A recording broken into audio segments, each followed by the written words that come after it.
and a lot of voices to be heard. Stick to the frequency that amplifies these voices, stories, and reports that make the difference. This is Akojopo News, 88.7 FM.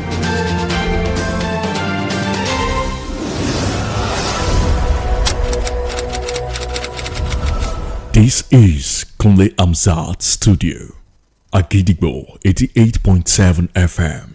Welcome to News Around the World.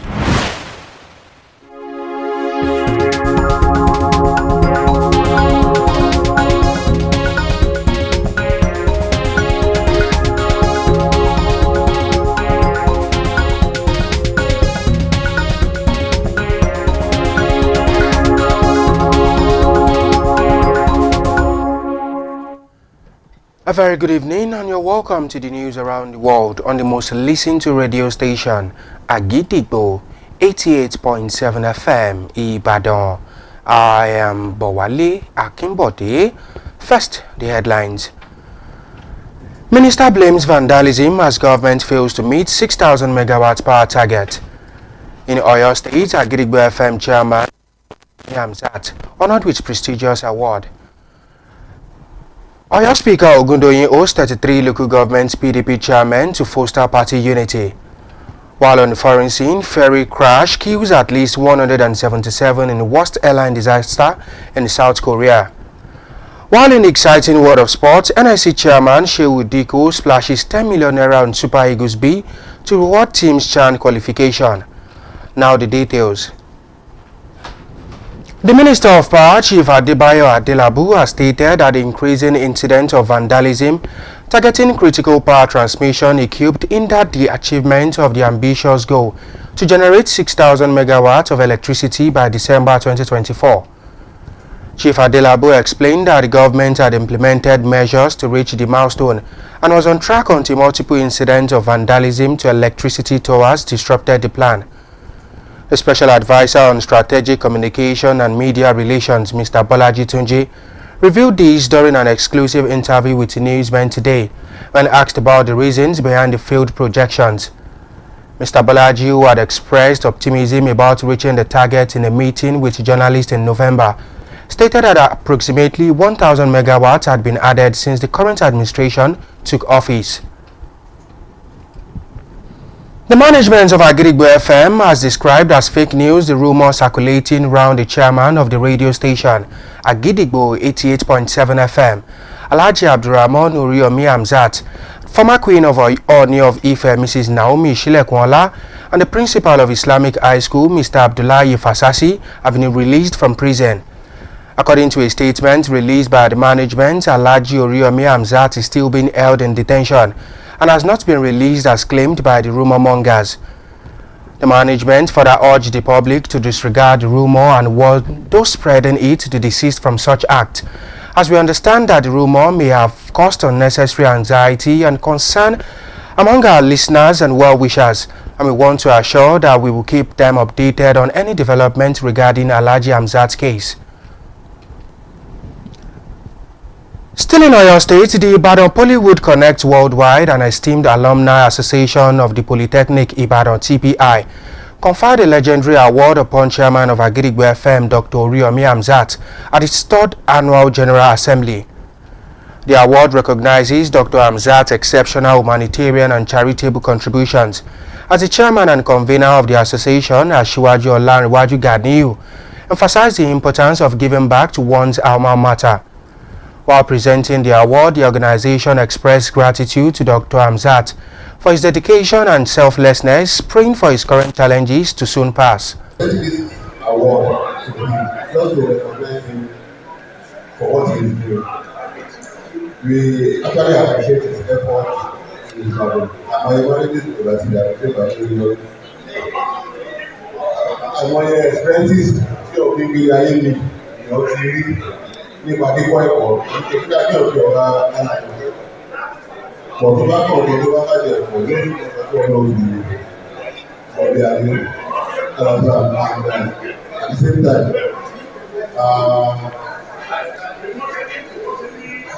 ẹ̀kọ́ ló ṣẹlẹ̀ oyè ọlọ́run I identify with the tí ó ìlú náà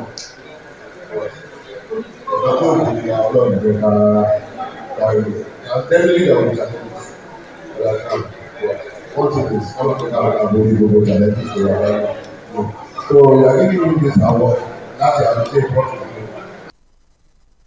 The Deputy Director of Program Ààrẹ Ọlábọ̀dé Anísọ̀lọ́jà received the award on behalf of Dr. Hamzat, describing it as a motivation to do even more. Dr.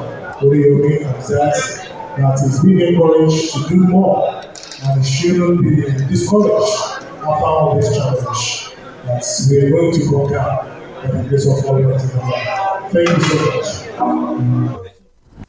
The award ceremony marked a memorable night, celebrating Dr. Hamzat's humanitarian work and selfless service, which continues to inspire and resonate deeply. In a move to strengthen the People's Democratic Party, PDP, across Oyo State and in the spirit of the season, the Speaker of the Oyo State House of Assembly, Right Honorable Adebo Ogudoyin, hosted a meeting with the 33 local government PDP chairmen in the state.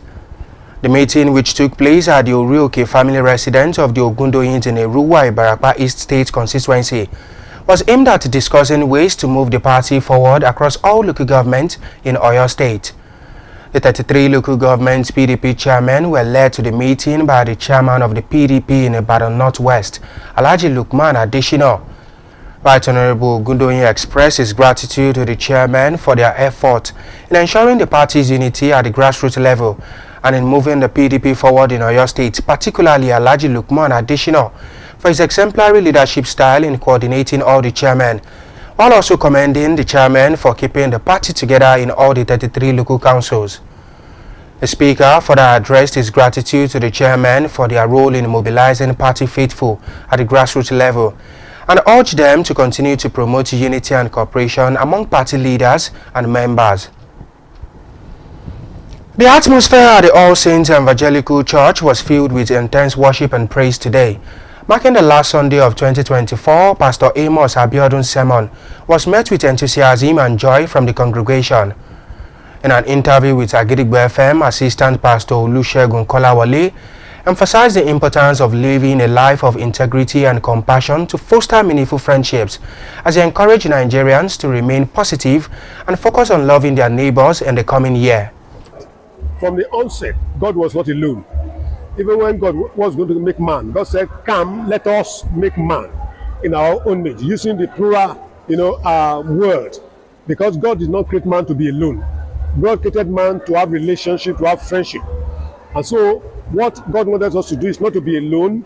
If you have money, don't spend it alone. If you have wealth, don't spend it alone. If you are living, don't live alone. Live in communion, live in friendship with people. And that was why when man sinned and fell short of the glory of God, God came in the likeness of man, in the form of Jesus Christ, to go from place to place, preaching, doing good, healing sicknesses, delivering those who are in bondage, so that people can be alive, can be healthy, can form relationship, to serve God. So he also said to us that God expected us to love our neighbors. That's why the Bible says, love your neighbors as yourself. If you love your neighbors, you will not steal your neighbor's property, you will not cause harm to your neighbors, you will not destroy your neighbor's things, you will not tell lies against your neighbors, you will not be wicked. Pastor Olusegun Kolawole concluded the sermon with a heartfelt prayer for Nigeria, asking God to fill the hearts of Nigerians with love, kindness, and integrity.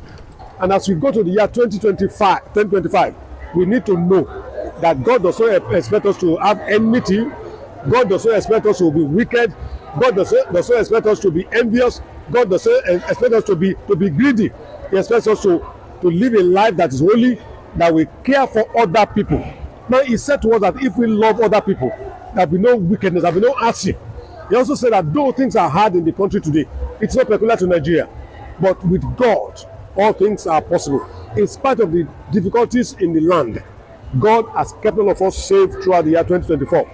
That same God that has kept us safe can keep us beyond. The service ended on the high note, with the congregation filled with hope and optimism for the year ahead. Up next is the business news. The World Bank has said that inefficiencies in public spending are costing developing nations a significant portion of their investment, which Nigeria is among the developing nations of the world.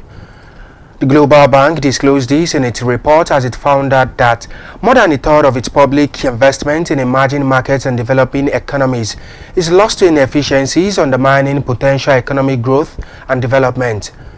It explained that inefficient spending occurs when $1 of public investment does not result in an equivalent increase in productive public capital. The World Bank, however, urged governments in low and middle income countries to focus on improving the efficiency of public spending. And now it's time to link up with our United Kingdom studio, where our news correspondent brings detail on foreign news. News from Agidigbo FM, United Kingdom. I am Folashade Familusi. At least 176 people have died in a plane crash in South Korea. The Jeju Air jetliner was carrying in total 181 passengers when it crash-landed at the airport in Moa County today. The plane's pilot made a mayday call to the control tower about a minute after acceding to controllers' request to change landing runways to avoid a possible bird strike risk. According to a briefing from the Land Ministry, the plane hit navigation equipment on the ground before crashing into a wall. The flight data recording black box has been recovered by the Accident Investigation Committee to commence investigation. UK weather map reveals where snow will fall on New Year Eve as Met Office issue a danger to life yellow warning. A yellow weather warning covering a large part of northwest Scotland is in place for heavy rain and snow, with the potential to cause significant disruption, including possible flooding, damaging to buildings and power cuts. The warning is in place from midnight on Monday to 12 a.m. on Wednesday, January 1st, 2025. They implore the people not to be terrified but heed to warnings given before now. And that ends the news from Agidigbo FM, United Kingdom. I am Folashade Familusi. Thank you, and now we will be moving to the exciting world of sport. The National Sports Commission NSC chairman a personal donation of 10 million naira to the Super Eagles B team following their emphatic 3-1 victory over Ghana's Black Galaxies in Uyo, securing Nigeria's place at the 8th African Nations Championship CHAN scheduled for February 2025. The pledge was made before the crucial encounter and was revealed by the NSC Director General, Honorable Bukola Olokpade, who initially expressed his own intention to personally reward the team for a win. However, in a remarkable display of leadership, Malam Diko interceded, insisting on taking up the gesture himself. The Super Eagles B delivered a stellar performance in front of an electrified crowd at the Godswill Akpabio International Stadium. Sadiq Ismaila opened the scoring in the 18th minute, followed swiftly by goals from Unduka Jr. and Xavier Isaac in the 21st and 25th minutes, respectively. Despite Ghana's consolation goal from Stephen Amekona in the 75th,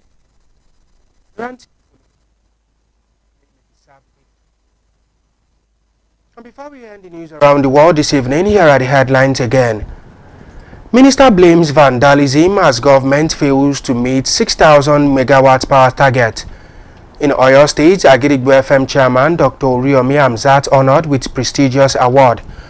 Still in Oyo State, Oyo Speaker Honorable Ogudoyin owes 33 local government PDP chairmen to foster party unity. And on the foreign scene, ferry crash kills at least 177 in worst airline disaster in South Korea. While in the exciting world of sports, Chairman Shehu Diko splashes 10 million naira on Super Eagles B team to reward Team's CHAN qualification. Don't forget that you can listen to us live on our website www.agidigbo887fm.com. You can also download our mobile app on Google Play Store and iOS. Simply search for Agidigbo 88.7 FM. Follow us on Facebook at Agidigbo 88.7 FM, on Twitter and Instagram at Agidigbo 887 FM, and subscribe to our YouTube channel. If you have news stories and tips for us, contact our newsroom on 070-8714-4865 or send us a mail on newsroom@agidigbo887fm.com. Hey, welcome back, and before we go on the news around the world this evening, here is a quick tip. Honor what is most beautiful about the past and build it into the promise of the future. And with that, we have now come to the end of the news around the world on the most listened to radio station, Agidigbo 88.7 FM, Ibadan. I am Wale Akinbode. Thank you for listening. Good evening. News is information, and information is power. At Agidigbo 88.7 FM, we bring the news from top to bottom. The Oyo State government has said the over 1.5 million out-of-school children. We give you reports from Oyo State. The Oyo State House of Assembly has called for thorough investigation. The Southwest in Nigeria and the rest of the world. Has clarified that the body did not receive any cash support from international development. Trust us to keep you informed every hour, every day. Agidigbo 88.7 FM, the people's voice.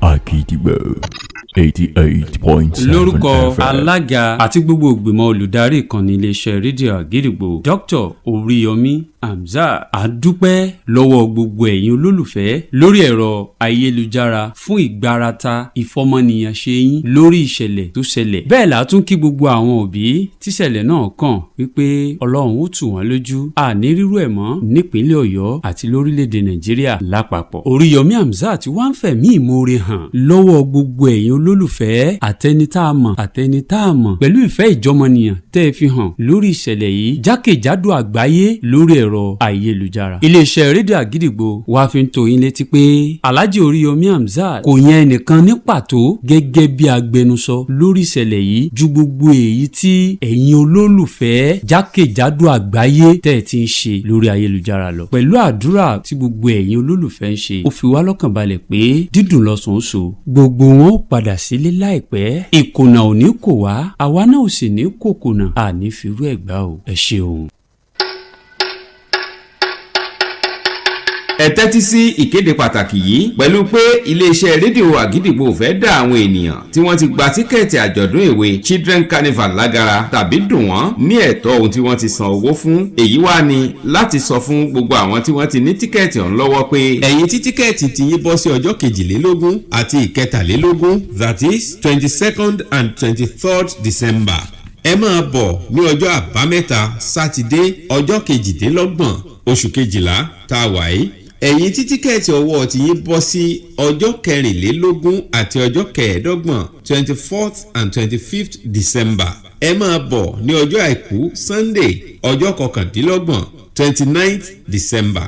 Ẹ̀yin tó ní tíkẹ́ẹ̀tì tó bọ́ sí ọjọ́ 24 àti ọjọ́ 27 lọ́wọ́, that is 26th and 27th December. Ẹ máa bọ̀ ní ọjọ́ ajé Monday 30 oṣù yìí náà, Monday 30 December. Ẹ̀yin tẹ́ ẹ wá ní tíkẹ́ẹ̀tì ọjọ́ 28, 29 àti 30 lọ́wọ́ tẹ́lẹ̀tẹ́lẹ̀, ẹ máa bọ̀ ní ọjọ́ 29 ọjọ́ ìṣẹ́gun Tuesday, that is 31st December, ọjọ́ tó parí ọdún gangan, ìyẹn ọdún 2024 tá a wà yìí. Olùgbàlà náà wí pé ẹ máa yọ̀ nítorí tí mo ti ṣẹ́gun ayé. Ọdún 2025 yóò dé bá wa láyọ̀, ọ̀pọ̀ ọdún la ó ṣe lókè ìpẹ́ nínú ayọ̀ àti àlàáfíà. Àmín.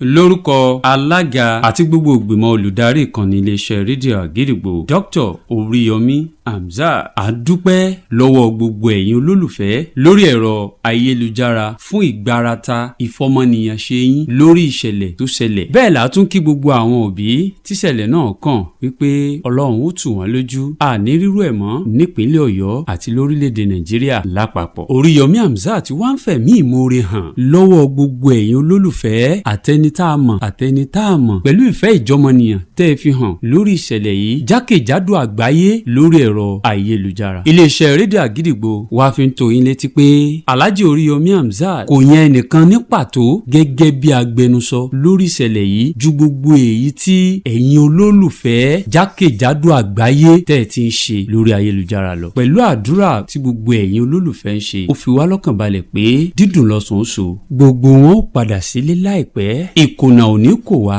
àwa náà ò sì ní kòkùnà, àní firú ẹ̀ gbá o. Ẹ ṣeun. Agidigbo 88.7 FM.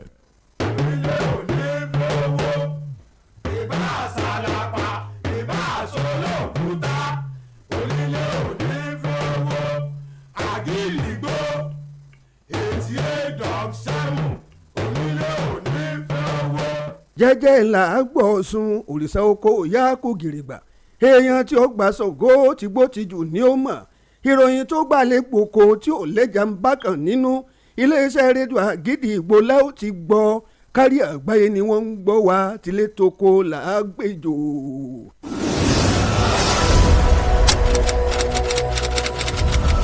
This is Kunle Amzat Studio, Àgídìgbò 88.7 FM. Ẹ káàbọ̀ sórí àkójọpọ̀ ìròyìn. Níbo la ó ti gbọ́ Àgídìgbò? Níbo la ó ti gbọ́ Àgídìgbò? Ìròyìn lẹ́kùnrẹ́rẹ́ Àgídìgbò FM 88.7 la ó ti máa gbọ́. Ẹ káalẹ́ o. Àkójọpọ̀ ìròyìn ìtàlẹ́ òní rèé láti lè ṣe rédíò Àgídìgbò 88.7 FM Ìbàdàn, ìkànnì àkọ́kọ́ táyé ń gbọ́ jù lórí àtẹ ìgbéléwọ̀n. Túndé Fálọlá ló níròyìn yín, ṣáájú ẹ̀gbọ́n kókó tó wà nínú ìròyìn náà. Mínísítà fọ́rọ̀ àmúṣagbára lórílẹ̀‐èdè yìí ti di ẹ̀bi àìlèdé gbèdéke 6,000 mẹ́gáwáàtì rú bí àwọn ọ̀bàyéjẹ́ ti ṣe ń fojoojúmọ́ ba ẹ̀ka ohun àmúṣagbára lẹ̀ yìí jẹ́. Nípínlẹ̀ Ọ̀yọ́, aláṣẹ àti olùdarí iléeṣẹ́ Àgídìgbò FM ọ̀mọ̀wé Oríyọmí Hamzat ti tẹ́wọ́ gba gbajúgbajà àmì ẹ̀yẹ ńlá kan. Adarí lẹ́gbìmọ̀ aṣòfin ìpínlẹ̀ Ọ̀yọ́ ló ti gbàlejò àwọn alága ẹgbẹ́ òṣèlú People's Democratic Party PDP níjọba ìbílẹ̀ 33 nípínlẹ̀ Ọ̀yọ́. Nílé òkèèrè, èèyàn 197 ló ti gbẹ́mìí mì níbi ìṣẹ̀lẹ̀ ìjàmbá ọkọ̀ òfurufú kan nílẹ̀ South Korea. Lábala eré ìdárayá, Shehu dínkù fún ikọ̀ Super Eagles kejì ní mílíọ̀nù 10 náírà fún bí wọ́n ti ṣe yan yọ sínú ìdíje CHAN. Wàyí o, ìròyìn ọ̀hún rèé lẹ́kùnrẹ́rẹ́. Mínísítà fọ́rọ̀ àmúṣagbára lórílẹ̀‐èdè yìí Olóyè Adébáyọ̀ Adélabú ló ti ṣàlàyé pé bí bíba àwọn dúkìá ìjọba àti ibùdó afúnniníná jẹ́ ti ṣe ń fojoojúmọ́ wáyé ló ń ṣe àdínàgbòkú fún dídé gbèdéke 6,000 mẹ́gáwáàtì iná ẹ̀lẹ́ńtíríkì lóṣù kejìlá ọdún yìí gẹ́gẹ́ bí wọ́n ti ṣe àfojúsùn rẹ̀. Ó ṣàlàyé pé ìjọba ló ti gbé ìgbésẹ̀ láti dé ibi àfojúsùn náà kó tó di pé àwọn ọ̀bàyéjẹ́ ọ̀hún bà àwọn ẹ̀ka náà jẹ́, léyìí tó bà èròǹgbà ìjọba jẹ́ pátápátá. Olùdámọ̀ràn pàtàkì lórí ọ̀rọ̀ tó ní í ṣe pẹ̀lú ìbáraẹnisọ̀rọ̀ àti ìròyìn fún mínísítà ọ̀hún ọ̀gbẹ́ni Bọ́lájí Túnjí ló ṣàlàyé ọ̀rọ̀ náà níbi ìfọ̀rọ̀wérọ̀ kan tó ṣe pẹ̀lú àwọn oníròyìn lórí bí àkùdé ti ṣe dé bá iṣẹ́ àkànṣe ọ̀hún. Ọ̀gbẹ́ni Bọ́lájí, ẹni tó fi ìrètí rẹ̀ hàn fáwọn oníròyìn nínú oṣù kọkànlá, ṣàlàyé pé bí 1,000 mẹ́gáwáàtì ni wọ́n ti rí kún èyí tó wà nílẹ̀ tẹ́lẹ̀ láti ìgbà tí ìṣèjọba tó wà lóde yìí ti bẹ̀rẹ̀ ìṣàkóso orílẹ̀-èdè yìí.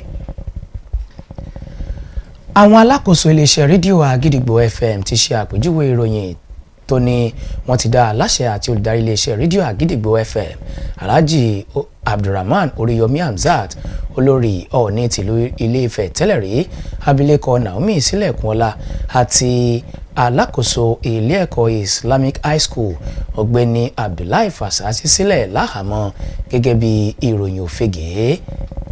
Gẹ́gẹ́ bí àtẹ̀jáde kan látọwọ́ àwọn alákòóso iléeṣẹ́ Àgídìgbò FM, wọ́n jẹ́ ó di mímọ̀ pé Alhaji Oríyọmí Hamzat àti àwọn yòókù ni wọ́n sì wà láhàámọ́ síbẹ̀ lòdì sí ìròyìn tó ń jà rìnrìn kiri ìgboro. Ọgbà bẹ́ẹ̀ ni wọ́n rọ aráàlú láti má ṣe kọbi ara sí ìròyìn náà pẹ̀lú ìkìlọ̀ fáwọn tó ń gbé ìròyìn òfegè kiri láti jámi lórí rẹ̀ níbi ìròyìn ọ̀hún ti ṣe dá awuyewuye sílẹ̀ láàrin ìlú àti láàrin àwọn olùgbọ́ iléeṣẹ́ rédíò Àgídìgbò, ṣùgbọ́n tí wọ́n sọ̀rọ̀ ìdánilójú pé bí ọ̀rọ̀ náà bá ti ṣe ń lọ ni wọn yóò mọ̀ fi tó aráàlú létí.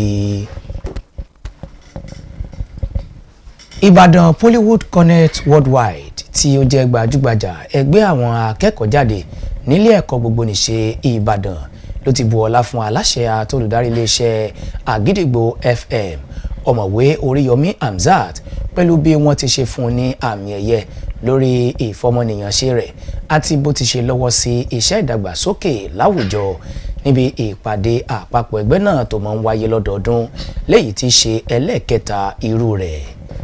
Olùgbàlejò àgbà ìpàdé náà Aṣíwájú Ọlánrewájú Gàníyù ló tẹnumọ́ kókó tọdún yìí ti ṣe dídá padà fúnni tó sì rọ àwọn ọmọ ẹgbẹ́ náà láti máa rántí ìpìlẹ̀ ní gbogbo ìgbà. Nígbà tó ń gbé àmì ẹ̀yẹ náà sílẹ̀, ẹgbẹ́ ọ̀hún fi ẹ̀mí ìmoore hàn fún ọ̀mọ̀wé Oríyọmí Hamzat fún ìfarajìn rẹ̀ láwùjọ tí wọ́n sì tún gbàdúrà pé ìpèníjà èyí tó ń dojúkọ lásìkò yìí kò ní pẹ́ rí kọjá. Award to him, just to recognize him for what he is doing. We actually appreciate his effort in his travel. And my evaluation is that he has been very well. Àwọn experiences tí òfin gbé ayé mi ìyàn ti rí nípa kíkọ́ ẹ̀kọ́ nípa kí ọ̀dọ́ ọ̀gá aláìní. Bọ̀dọ̀ bá kàn ọ̀dọ́ tó bá bàjẹ́ ẹ̀kọ́ lórí ọ̀dọ́ òbí ọ̀dẹ́ ayé. At the same time,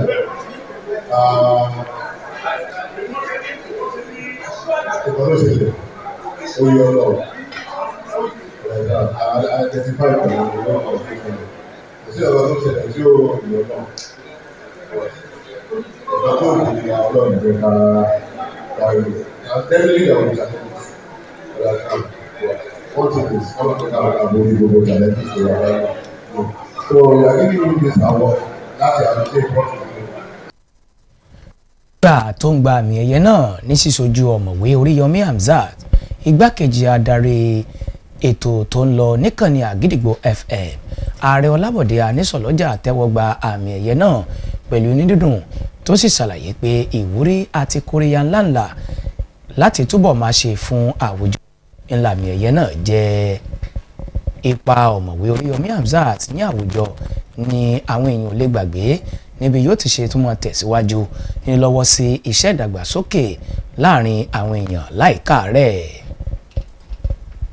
Lójúnà àti mú kí ẹgbẹ́ òṣèlú People's Democratic Party PDP ó tún rẹ́sẹ̀ wálẹ̀ sí nípínlẹ̀ Ọ̀yọ́ lásìkò yìí, adarí ilé-ìgbìmọ̀ aṣòfin ìpínlẹ̀ Ọ̀yọ́ Honorable Adébọ̀ Ògúndòyìn ló ti ṣe ìpàdé pẹ̀lú àwọn alága ẹgbẹ́ òṣèlú PDP níjọba ìbílẹ̀ 33 jákèjádò ìpínlẹ̀ Ọ̀yọ́. Ìpàdé ọ̀hún ló wáyé lórí òkè ní ilé mọ̀lẹ́bí Ògúndòyìn nílùú Èrúwà níjọba ìbílẹ̀ Ìlà Oòrùn Ìbàràpá tí wọ́n sì ṣàṣàrò lórí oríṣiríṣi ọ̀nà láti mú kí ẹgbẹ́ náà ní ìtẹ̀síwájú. Alága ẹgbẹ́ òṣèlú People's Democratic Party níjọba ìbílẹ̀ ìwọ̀ oòrùn àríwá Ìbàdàn Alhaji Lukman Adesina ló kó àwọn alága akẹgbẹ́ rẹ̀ sòdí lọ síbi ìpàdé ọ̀hún. Honorable Adébọ̀ Ògúndòyìn wá fi ẹ̀mí ìmoore rẹ̀ hàn fáwọn alága ẹgbẹ́ náà fún bí wọ́n ti ṣe gba ìṣọ̀kan láàyè láti ìjọba lẹ́sẹ̀kùkú nínú ẹgbẹ́ òṣèlú PDP, pàápàá jùlọ Alhaji Lukman Adesina fún ìgbésẹ̀ ìdarí rere rẹ̀ ní dídarí àwọn alága akẹgbẹ́ rẹ̀ tó sì lo àwọn alága ọ̀hún lọ́gọ̀ ẹnu fún bí wọ́n ti ṣe so ẹgbẹ́ náà pọ̀ ṣọ̀kan láwọn ìjọba ìbílẹ̀ tó wà jákèjádò ìpínlẹ̀ Ọ̀yọ́. Ọgbà bẹ́ẹ̀ ló rọ̀ wọ́n láti má ṣe káàárẹ̀ ní gbígba ìṣọ̀kan láàyè láàrin ẹgbẹ́.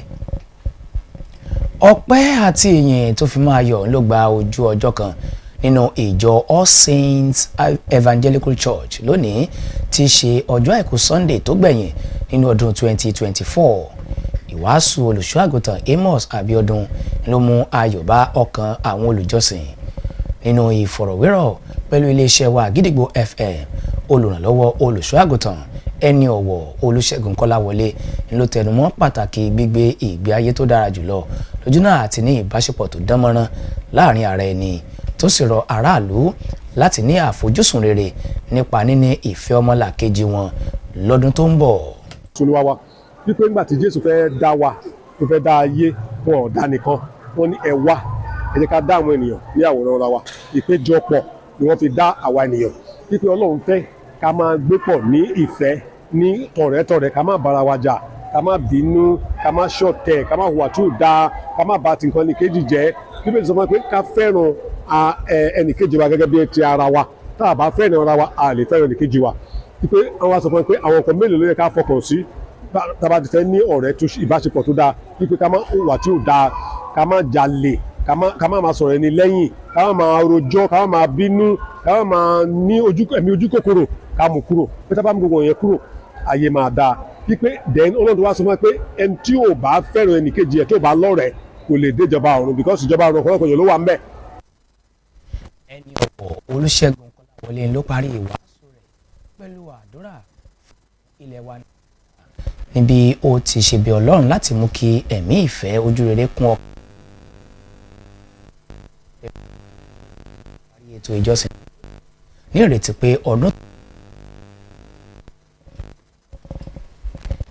ní báyìí ẹja gbọ́ ìròyìn lẹ́ka ọrọ̀ ajé báńkì àgbáyé ló ti ṣàlàyé pé àìkó àkóyawọ́ lágbọ́n nínú owó ìlú ló ń gbọ́n àwọn orílẹ̀-èdè tó ṣẹ̀ṣẹ̀ ń dàgbà bọ̀ lówó lọ ní èyí tí ilẹ̀ wa Nàìjíríà náà sì wà lára àwọn orílẹ̀-èdè tó ṣẹ̀ṣẹ̀ ń dàgbà bọ̀ lágbàáyé báńkì ọ̀hún ló sísọ lójú ọ̀rọ̀ náà gẹ́gẹ́ bí ó ti ṣe rí àrígbámú pé agbọn ọrọ̀ ajé àwọn orílẹ̀-èdè ọ̀hún ló ti ṣubú sọ́wọ́ àìkó àkóyawọ́ léyìí tí ó sì ṣe ìdíwọ́ fún ìdàgbàsókè wọn ọgbà bẹ́ẹ̀ ló rọ àwọn orílẹ̀-èdè tí wọn ò tí ì rọ́wọ́ rí lágbàáyé láti ṣàkóso bí wọ́n ti ṣe ná owó ìlú bó ti tọ́ àti bó ti yẹ. ní báyìí ẹ já lọ sí yàrá ìròyìn wa ní iṣẹ́ rédíò Àgídìgbò FM nílẹ̀ United Kingdom láti ilẹ̀ òkèèrè. ìròyìn rèé láti Àgídìgbò studio ẹ̀ka ti United Kingdom Ọdúnayọ̀ Ògúnládé ni oníròyìn yín. kò dín ní èèyàn 16 tó gbẹ̀mí mì nínú jàǹbá ọkọ̀ òfurufú tó wáyé lórílẹ̀‐èdè South Korea. ọkọ̀ òfurufú kan tó jẹ́ ti orílẹ̀‐èdè náà ìyẹn Jeju Air Jetliner tó gbé àpapọ̀ èrò 111 ló laná ní pápákọ̀ òfurufú Oman lónìí tí ṣe ọjọ́ àìkú lásìkò tó ń gbìyànjú láti balẹ̀. ṣáájú ni ọkọ̀ òfurufú ọ̀hún ti kọ́kọ́ fẹ́ balẹ̀ síbi tí wọ́n ti pèsè sílẹ̀ fún un ṣùgbọ́n ó gba ìpè wípé kó má balẹ̀ síbẹ̀ mọ́ nítorí wípé àwọn ẹyẹ yóò ṣe ìdíwọ́ fún un. ìṣẹ́jú kan sí àsìkò náà ni awakọ̀ òfurufú ọ̀hún pe ìpè wípé nǹkan ti fẹ́ yíwọ́ mọ́ òun lọ́wọ́. lójú ẹsẹ̀ ni àwọn tó ń darí ọkọ̀ òfurufú ti sọ fún wípé kó balẹ̀ sí ibòmíràn tí awakọ̀ náà sì tẹ̀lé ohun tí wọ́n sọ fún un. ṣùgbọ́n bí balẹ̀ tí ọkọ̀ òfurufú náà yóò balẹ̀ ní ṣe ló lànà. ìròyìn fìdí rẹ̀ múlẹ̀ wípé wọ́n ti rí ẹ̀rọ tó máa ń ṣe àkásílẹ̀ ohun gbogbo tó ṣẹlẹ̀ nínú ọkọ̀ òfurufú èyí tí a mọ̀ sí black box. nítorí náà àwọn aláṣẹ pápákọ̀ òfurufú ti ní àwọn yóò ṣèwádìí ohun tó ṣokùnfà ìṣẹ̀lẹ̀ burúkú ọ̀hún.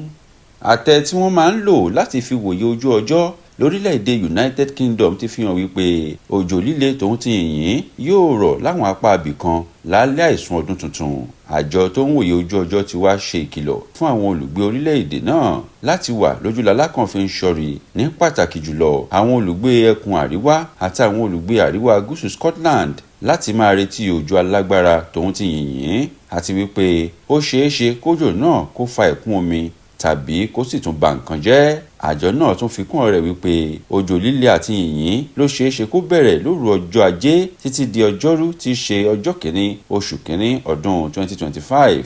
wọ́n ti wá rọ àwọn ará ìlú láti má ṣe bẹ̀rù bí kò ṣe kí wọ́n gbọ́ ìkìlọ̀ tí àjọ náà ti ń ṣe ṣáájú àkókò yìí. kò ní jù báyìí lọ láti iléeṣẹ́ rédíò Àgídìgbò ẹ̀ka ti United Kingdom Ọdúnayọ̀ Ògúnládé lóníròyìn. ìròyìn láti ilẹ̀ òkèèrè ti rí ilẹ̀ ti gbọ́hùn lábala eré ìdárayá alága àjọ tó ń rí sọ̀rọ̀ eré ìdárayá nílẹ̀ yìí Malam Shehu Dikko ló ti san ẹ̀jẹ̀ mílíọ̀nù 10 náírà tó jẹ́ fún ikọ̀ Super Eagles kejì ní ìbámu pẹ̀lú bí wọ́n ti ṣe jáwé olúborí pẹ̀lú àmì ayò 3-1 níbi wọ́n ti ṣe fẹ̀yìn ikọ̀ ẹgbẹ́ agbábọ́ọ̀lù Black Galaxies tilẹ̀ Ghana bẹ́lẹ̀ nílùú Uyo tí wọ́n sì yanyọ láti ṣojú ilẹ̀ wa Nàìjíríà nínú ìdíje CHAN ẹlẹ́ẹ̀kẹjọ irú rẹ̀ tilẹ̀ adúláwọ̀ tí yóò wáyé lóṣù kejì ọdún tó ń bọ̀. ẹ̀jẹ̀ náà ni Malam Dikko jẹ́ kí ìfẹsẹ̀wọnsẹ̀ ọ̀hún tó bẹ̀rẹ̀ tó sì múṣẹ fún ikọ̀ náà. kí n tó parí àkójọpọ̀ ròyìn talẹ́ òní kókó inú rẹ̀ rí lẹ́ẹ̀kan sí i. àmúwá sétígbọ̀yìn pé mínísítà ilẹ̀ yìí fọ́rọ̀ ohun àmúṣagbára ló ti di ẹ̀bi àìlèdégbèdéke 6 mẹ́gáwáàtì rú bí àwọn ọ̀bàyéjẹ́ ti ṣe ń fojoojúmọ́ ba ẹ̀ka ohun àmúṣagbára jẹ́.